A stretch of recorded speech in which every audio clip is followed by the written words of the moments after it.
تو میں نے ان کو کل جا کے اپنی ساری گزارشات سے آگاہ کیا کہ یہ ملک کا بہت بڑا نقصان ہو جائے گا، کاشتکار مارا جائے گا، خصوصاً جہاں پہ گندم کاشت ہے تو گندم والے علاقے کے وہاں پہ کپاس بھی لگنی ہے اور چاول بھی کاشت ہونا ہے. صحیح بات ہے. اگر کاشتکار گندم والے کاشتکار کے پاس پیسے نہیں ہوں گے، آپ کی دونوں فصلیں خراب ہوگی. اور اگلے سال جب کاشتکار کو اس گندم میں منافع نہیں ہوگا تو اگلے سال پھر وہ کمی لائے گا اس میں. صحیح بات. جب کمی آئے گی آپ باہر سے امپورٹ کریں گے.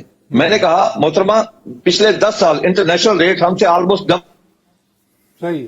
ڈبل تھا، لیکن پاکستانی کاشتکار نے جو ریٹ انٹرنیشنل ریٹ سے کم ہم نے دی. سر ظلم یہ دیکھیں، آج سے 2 سال پہلے ہم نے 2200 روپے من گندم بیچی، لیکن اس مافیا نے ہماری غریب عوام کو وہی گندم 6000 روپے من تک دی. اس کو کوئی پوچھنے والا نہیں ہے. میں نے کوئی بندہ گرفتار ہوا ہو، کسی کو پھانسی ہوئی ہو، 2200 والی 6000 روپے میں کسی معزز معاشرے میں نصرت جاوید صاحب یہ نہیں ہوتا. سر میں کاشتکار ہوں، آپ یقین کر لیں، میں کاشتکار نہب خدا ہے، اللہ کا دیو اور رزق کے زمین کا سینہ چیر کے اللہ کی مخلوق تک پہنچاتا ہے. کاشتکار سے بڑا محب وطن بھی کوئی نہیں ہے، کیونکہ وہ اپنی زمین کا ٹکڑا اٹھا کے کسی دوسرے ملک میں منتقل نہیں کر سکتا. اس کا جینا پاکستان میں، مرنا پاکستان میں، اس کی اولاد ادھر، جداد ادھر، تعلیم ادھر، صحت ادھر، اس کا ایمان بھی پاکستان میں ہے. کسان اس لیے ہم مائگریٹ بھی اپنے نہیں ہو پاکستان سکتا کے نا بارے کہ میں زمین سوچتے ہیں. اٹھا کے لے جائے گا ساتھ. کسان نے تو یہی وہی تو کہہ رہے ہیں. میں وہی کہہ رہا ہوں کہ نہیں جا سکتا. سر اس وقت زراعت کا برا حال ہے. اگر کاشتکار سے گندم نہ خریدی گئی، یہ حکومت فرمائیے، نے اپنا ٹارگیٹ نہ ایک بڑھایا. منٹ سر، ایک منٹ یہ فرمائیے کہ آپ کی جو پنجاب کی چیف منسٹر مریم نواز شریف صاحبہ سے جو ملاقات ہوئی ہے، انہوں نے آپ کو کوئی اطمینان دلایا ہے یا آپ کو بالکل ٹال دیا ہے اور آپ اپنا احتجاج جاری رکھنے کے نہیں، میری ان سے بہت اچھی ملاقات رہی. بڑی پازیٹو ملاقات تھی. اس میں چیف سیکرٹری پنجاب تھے، اس میں پرویز رشید صاحب تھے، اس میں منسٹر فوڈ تھے، منسٹر ایگریکلچر تھے. بڑی اچھی ملاقات رہی. میرے تحفظات انہوں نے سن لیے اور میرے ساتھ وعدہ کیا کہ ہم 2 دن میں اپنا فیصلہ کریں گے. میں وہاں سے پر امید واپس آیا ہوں، میں مطمئن واپس آیا ہوں. لیکن میرے کاشتکار تو اس وقت پر امید ہوں گے جب وہاں سے ڈائریکشن آئیں گی. خالد صاحب، آپ بھی کسان اور آپ تو اس ساری سیاست کو بڑے عرصے سے دیکھ رہے ہیں، کسانوں کی اور حکومت کی. بھائی جب آپ کے پاس گندم سٹاک میں پڑی ہے جو باہر سے آئی ہے، تو وہ نئی گندم حکومت کس بنیاد پر خریدے گی، کیسے خریدے گی؟ تو یہ تو ایک لالی پاپ ہے جو 2 دن پہلی چیز تو یہ ہے کہ وہ سٹاک میں نے نہیں کی. وہ سٹاک میری کاشتکار کی وجہ سے نہیں رکا. کاشتکار نے باہر سے امپورٹ کرنے کی اجازت نہیں دی. مجھے ایک چیز بتائیں، نہیں تو جب پکڑا جا پچھلے سکتا ہے. 76 کاکڑ صاحب سال آج بھی بیٹھے تھے، نصرت صاحب تو انہیں وزیر خارجہ بنا رہے تھے، وہ آج بھی بیٹھے ہیں پارلیمنٹ میں، محسن نقوی صاحب بھی بیٹھے ہیں، تو ان کے خلاف کورٹ جانا چاہیے. سر میری اور سننا جی، 76 سال اس کاشتکار نے اس قوم کو پالا ہے نا. اس کاشتکار نہیں، فوڈ سیکورٹی کا ضامن یہی ہے نا. تو کیا آج کاشتکار کو پاکستانی انسان تسلیم نہیں کیا جا رہا؟ ٹائم ختم ہو گیا. کھوکھر میں صاحب، حقیقت آپ کو بتا رہا ہوں. کھوکھر صاحب بہت شکریہ جی. کھوکھر صاحب وہ کسان جس نے ایک کی گندم نکالنے کے لیے کوئی 1,70,000 روپے نصرت صاحب خرچ کیا پورے سیزن میں، گندم کے سیزن میں، اور 45 من جب اس کی گندم نکل آئی جو کہ ویسے ایوریج دنیا بھر سے کم ہے، تو وہ 1,80,000 روپے میں بیچنے میں مجبور ہے اگر بک جائے تو. ویسے میں نے 3100 روپے میں بیچی ہے، مجھے 3900 نہیں ملا. تو یہ بڑی زیادتی ہو رہی ہے کسان کے ساتھ. امید کرتے ہیں کہ کسانوں کے مسائل سنیں. ویسے تو کاکڑ صاحب اور محسن نقوی صاحب کو عدالت کٹہرے میں کھڑا کرنا چاہیے. تسی کیڑے چکر شہری بابوؤں نے، شہری بابوؤں کی کیا ڈیوٹی تھی کہ انہوں نے گندم باہر سے خرید دی. اپنا خیال رکھیے گا ناظرین، اللہ حافظ.